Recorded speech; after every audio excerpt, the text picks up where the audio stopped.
Welcome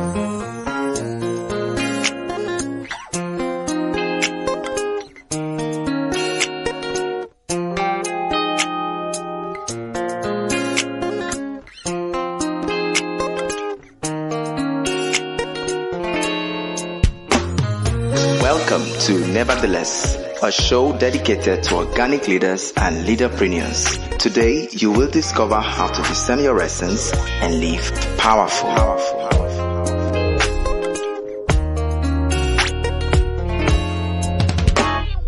Hello and welcome. My name is Bidemi Mark-Mordi. It's the Nevertheless show, a show that is dedicated to organic leaders and leaderpreneurs.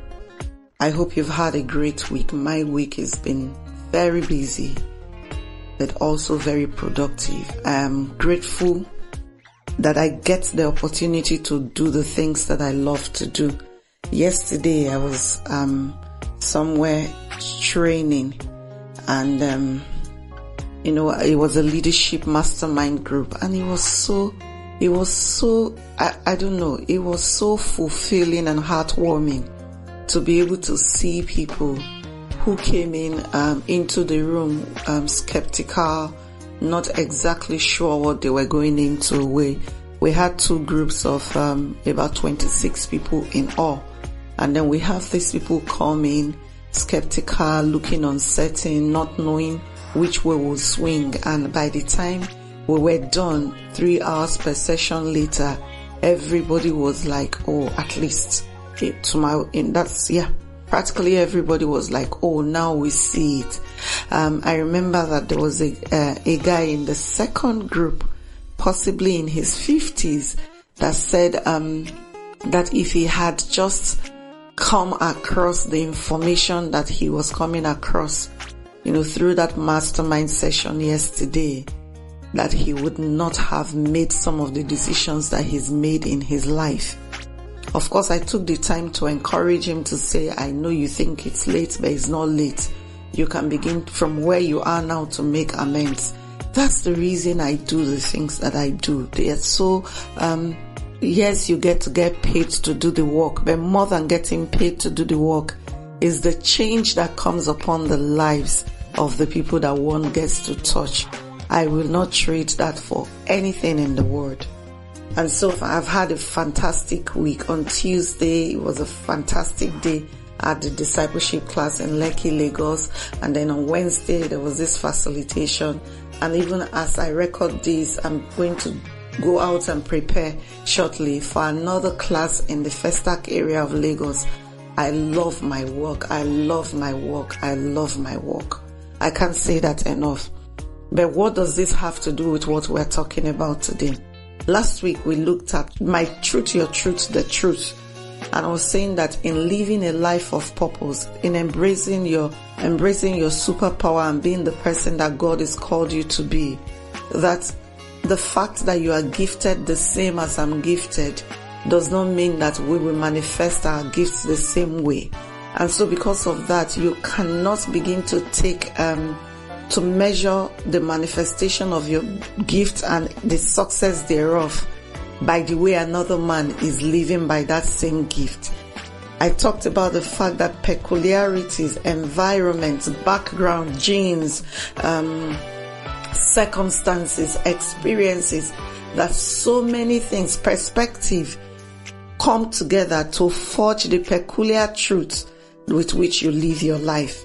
And I also said that your truth does not ever negate the truth.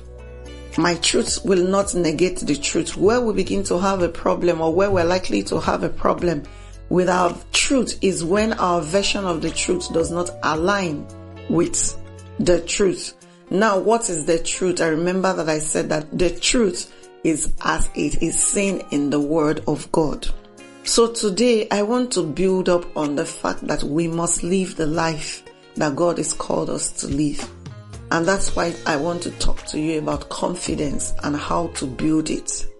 Confidence and how to build it. It takes a lot of confidence to step up and say that you want to do something very different from what you had been doing all your life. I remember that in December we had a mastermind session, And one of the participants in that mastermind session, the Embracing or Discovering Your Personal Legend mastermind session, was someone who had been an accountant all her life, now wants to go into food manufacturing. To any logical mind, it didn't make sense. Why do you want to go from white collar to blue collar? Why do you want to go from something that, a profession where you spent so many years preparing for, to qualify as a professional? Why do you want to chuck that and go into manufacturing food, where you now have to intern with people who maybe did not even have the level of education that you have? That can be very discomforting, because to be able to explain this to people for them to get it is a lot.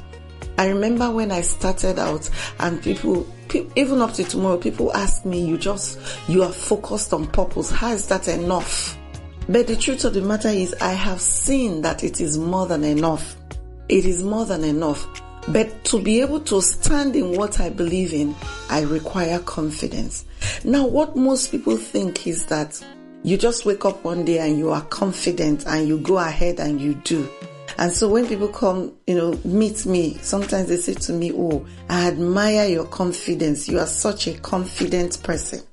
And when I say to people, I'm not as confident as you think. As a matter of fact, I am one of the most timid people that you might ever meet. People will be like, "No, that's not true." But today I've come to say that confidence takes a building. You have to every day wake up and do something deliberately to build up your confidence. Otherwise, you can never have enough to get up and go. And I remember that it was yesterday I posted on Instagram, and I said that confidence is not a lack of tact. Confidence is not being brash and rude. So to step up to the plate and live the life that you have been optimized in your DNA to live, boy, you need a huge dose of confidence. But you don't have to wait until you have all the confidence to set out. You set out and you continue to build up your confidence as you go along. When I come back, I will expand. Maybe we need to look at what the word confidence means, and then we'll take it from there. And also take a look at examples in the Bible of people who started out weak or looked weak when they started out, and they ended up really powerful in the things that God has called them to do. Don't go away. I'll be right back.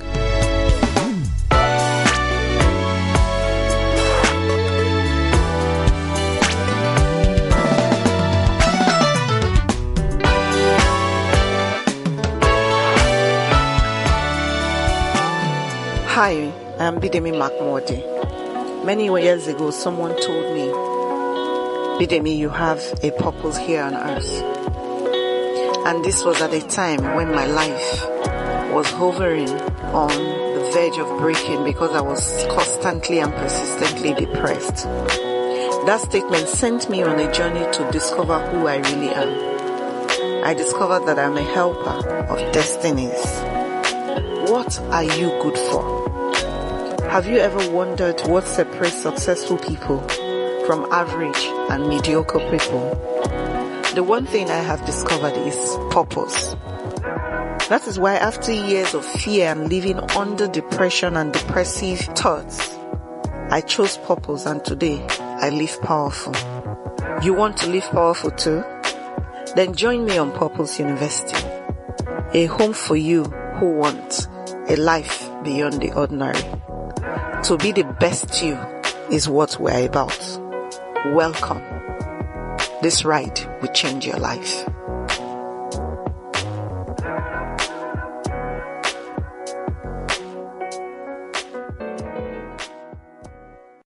In a world filled with many fears and discouragements, life often becomes a burden. For those who know the way, life's just simple.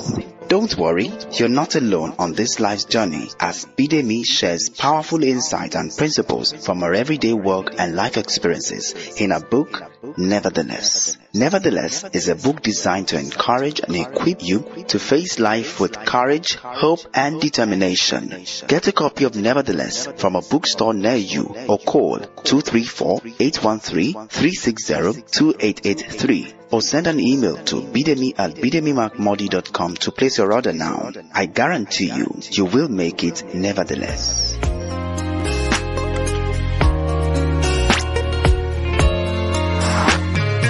Welcome back. It's still the Nevertheless show, and my name is Bidemi Mark-Mordi. Today I'm talking to you about building confidence for the journey. Building confidence for the journey. It takes a building, and it's not something that comes upon you in one day. Now, to be able to understand what I'm saying, what is confidence? Dictionary defines confidence as the feeling or belief that one can have faith in or rely on someone or something. Confidence is the feeling or belief that one can have faith in or rely on someone or something. In the book of Hebrews, I believe it's chapter 10 verse 35, it says something like this. It says, do not cast off your confidence, which has great recompense or reward.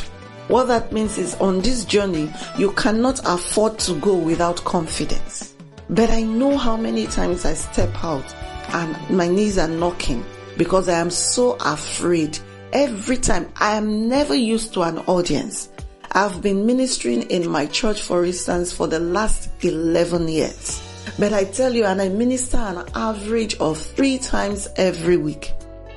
But every time I set out, there's always something that says to me, you will not get it today. I hear voices. People say to you, voices that say to me, you have nothing to say. Voices that say to me, oh, last week was a fluke. It was just a stroke of luck. This week may not be like that. I hear things that say, I hear voices that say, you will not touch anybody today. What is it that you have prepared that you think someone is willing to hear? And then God help me if the audience is a brand new audience. I feel like I'm inadequate. What am I even doing here? Every single time. It doesn't matter whether I have 5 people in the room or I have 500 people in the room. The story is never different. I'm always scared. But I also find that I have now found something that helps me draw strength. And for me, especially in faith circles, is to take the time as I come up to minister in worship to the King of Kings. I find out that when I do that for 5 minutes, 10 minutes before I go into the word, there is a strength that wells up inside of me that I know is not of me. And so that helps me a whole lot to be able to build the confidence or to be able to garner the strength to deliver on whatever it is that I had prepared to deliver. When I'm in circles that are not exactly faith-based circles, where I probably can't lead a worship, I do my best to look in the room and lock my eyes on someone that I see is looking at me with a level of expectation that is encouraging. What I'm saying is that confidence doesn't fall from the sky. Confidence is something that happens because you build it on a daily basis. Now, if confidence takes building, then what is the first thing that you need to do? The first thing you need to do is to prepare properly. I tell people it doesn't matter if I would minister 4 times the same day. It doesn't matter if I would teach on the same subject matter 3 times the same day. I prepare every time. Yesterday, like I said, I had 2 sessions, 2 groups of a mastermind on the same material. And guess what? Both of the sessions were different. There was someone who sat in on the first session and sat in on the second session. And she said to me, they're totally different. Why? And I had to say to her, that's because I prepared. I don't believe in rehashing. There's still this, I'm bringing home the same truth. We're having the same conversation. It's just as powerful as the first time. But it makes sense to know your audience so that you can reach them in the language and that they might understand or that they will understand. So that takes a lot of preparation. If you show up and you have not prepared, then even the capacity to build the confidence to step out wanes. It just drops when maybe you take a look in the room and you see someone that you know is obviously very strong in what you're there to do. It just makes you begin to stutter. And I tell you, nobody wants to listen to someone who stutters over a presentation or whatever. It doesn't even have to be in a speaking engagement. Even if what you want to do is set up a business, you have to be able to talk to yourself. In the story of David, in 1 Samuel chapter 30, David had all kinds of issues. But this was one of the biggest issues that David had. He had gone off to fight as mercenary for another group of people. And by the time he came back, his wives and his children had been taken captive by the Amalekites. So were the wives and the children of his men. And his men were so discouraged that they spoke about stoning David. How did you think David garnered courage to start? Not only is he prepared to be able to war, the next thing that David did in that story was he thought about the past. The Bible said he encouraged himself in the Lord, which meant he went to things that had happened in his life before. And he probably thought through how I won that last time, how I averted danger the last time, how the Lord came through for me this time. And he said to himself, this time we will be able to do it again. The third thing that David did was he asked the Lord, or the second thing that David did was he asked the Lord, he said, should I pursue them? I always want to go where God wants me to go, because then I know that I will have his backing. I don't believe in just jumping to get things done just because someone says I should do them. This week someone asked me, will you mentor me? And I said to her, I need you. Don't just presume that because you heard me today or you've been hearing me and you think that I have what you need, that I'm the person that should mentor you. How about we both go and ask God? Because I don't want to fail her. And if I show up in my wisdom because I think that I have something to offer, I promise you, I will fail her. So I said to her, you go and speak to the Lord about this. Let me also go and speak to the Lord about this. And let's come back to be sure that this is the way we will go. If you are not exactly inclined to speaking to the Lord, and I wonder why you would not be, then what you can do is take the time to explore the options, consider the options, make sure that you have your basics covered, think through the decision before you step out. Because when you know that you thoroughly researched what you want to do, that everything, you've checked the numbers, you are together, at least you have proof that this is workable, your confidence will be boosted.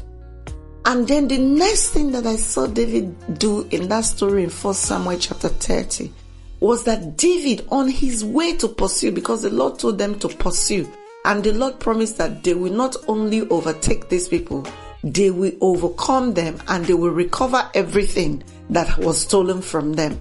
So David took off with his men. But on the way, something happened. They came across a soldier or servant who had been left for dead by the fleeing Amalekites. And David stopped and nursed this man back to health. David showed compassion. Sometimes we say we are confident in the things that we will do, and because of that we ride roughshod over everything and everybody else on our way. We are not sensitive to the way people around us are thinking. We are not sensitive to their feeling. Just because we are sure of where we're going, we drag them through the mud to get to where we want to go. It doesn't matter how highly you think of yourself, how confident you are in the plans that you have made. You can never do it alone. You will need somebody. Because in the case of David, guess what happened? It was this dying man that he gave food and bound his wounds, that told him the way that the Amalekites had gone. It was this man that he stopped to show compassion to, this man to whom he was sensitive, that pointed him in the direction that he should go. Even for us, the things that we need to do, there are people that God has placed in our path. When I need a confidence boost that I cannot find in myself, I speak to my husband. My husband consistently tells me that I can get it done. He would go through the pros and the cons with me, but he will always end up by saying to me, BMM, you can do it. If that isn't enough for me, I call my sister Audrey Joezibo.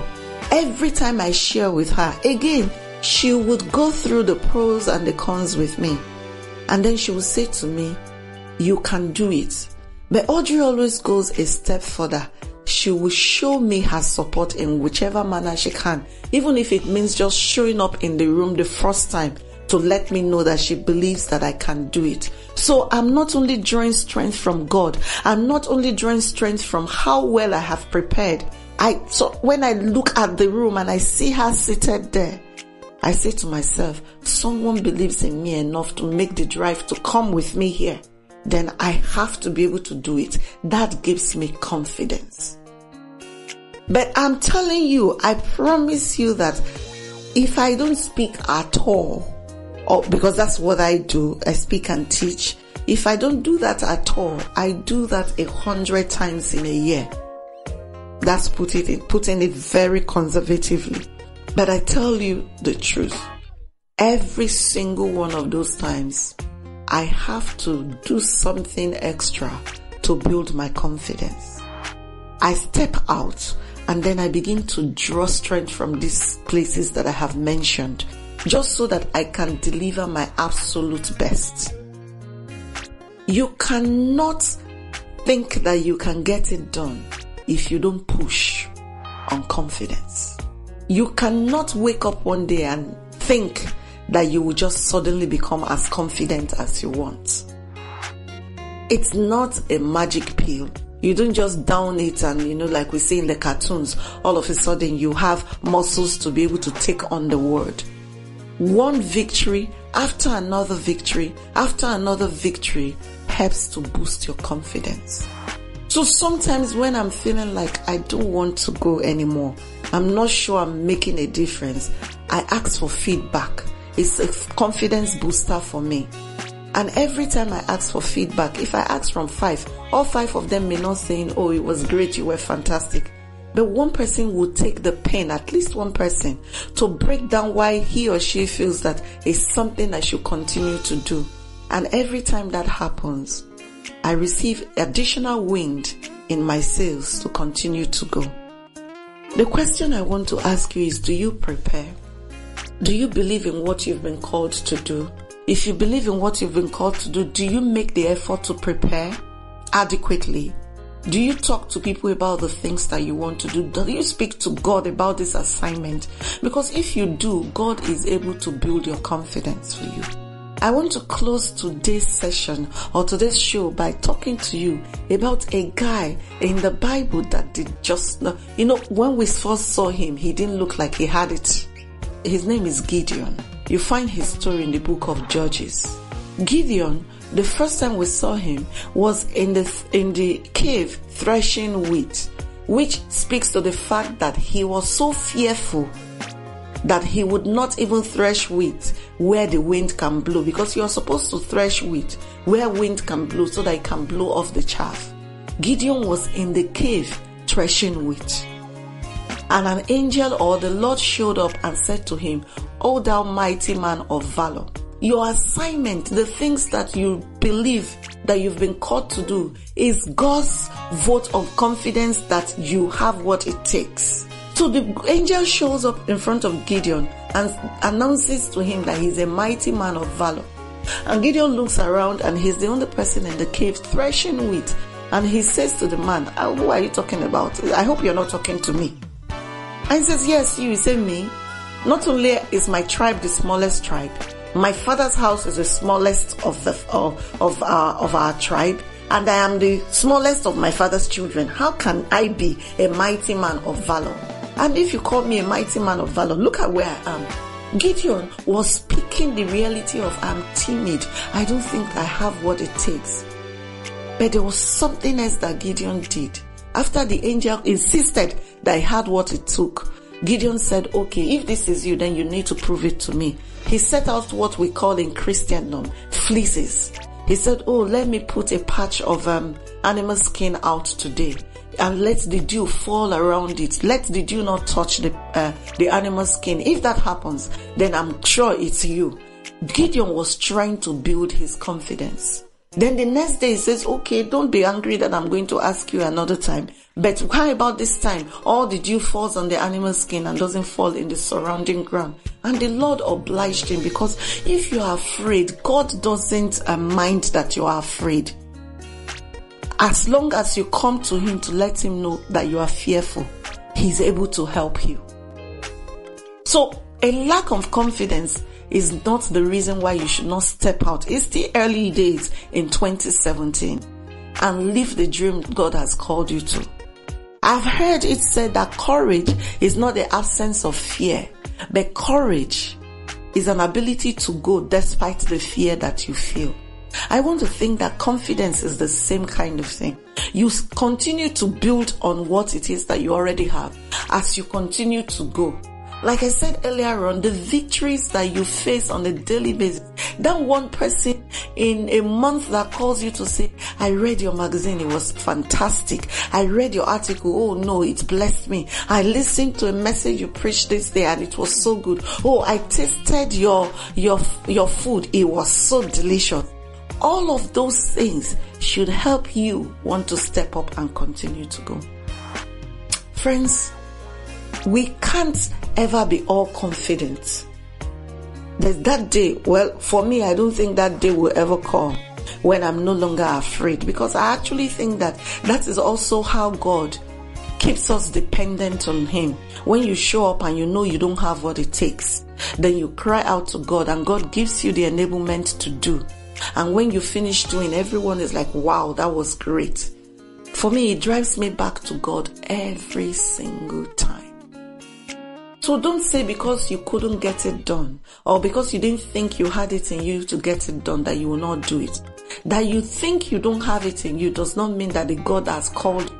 Remember that he's an all-wise God, all-knowing God. How can he call you to do what he has not optimized you to do?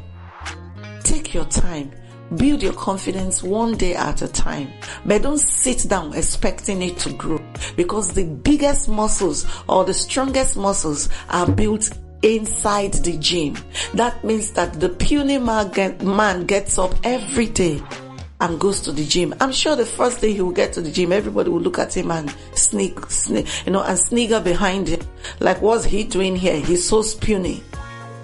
There's a man that I know, someone I know. I started to follow him like 5 years ago, because that was when I stumbled on him.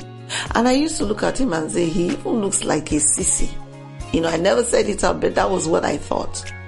5 years later, I remember that there was not, maybe every three times I listened to him share, he used to always say that he hated the gym, but that he was committed to going to the gym.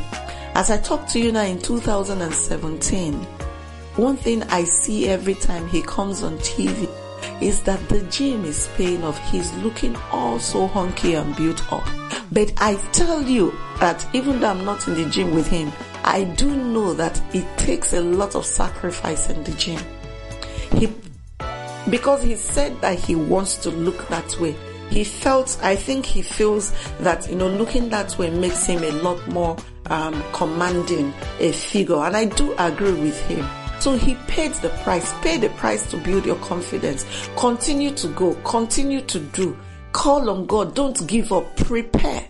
Because if I come back to the story of Gideon, by the time Gideon had his confidence built, the first thing that Gideon did, he did at night, because he wasn't that confident. He gathered a few men, and at night they went and broke the altars of Baal in the city, because he couldn't dare to do it during the day. He didn't know how the people would take it. But seeing the reaction, how God backed him up, was what helped Gideon get to the point that Gideon went to war against a whole nation, taking 300 men. And guess what? Gideon won that battle. I know, yes, we'll say, oh, God fought for him. I understand it. But the mere fact that the man who 1 minute was threshing wheat in the cave and another minute was leading 300 men to war, to battle against a whole nation, that man had to have escalated his confidence. Something had to have changed in the way he saw himself. How do you see yourself? Don't forget, your confidence will not be built in one day. But as you go and you continue to do, it will continue to build up. Till next week when I'll come your way again. It's not until you are 100% sure you are ready that you should step up. Because stepping out helps you prepare and helps you get better. There is a powerful life out there for you to live. And being confident is one of the tools that will help you live it. So today I challenge you to get up. Prepare as best as you can. Embrace your superpower. And be the best that you can be. God bless you. And thank you for listening. I'll see you next week. Bye-bye.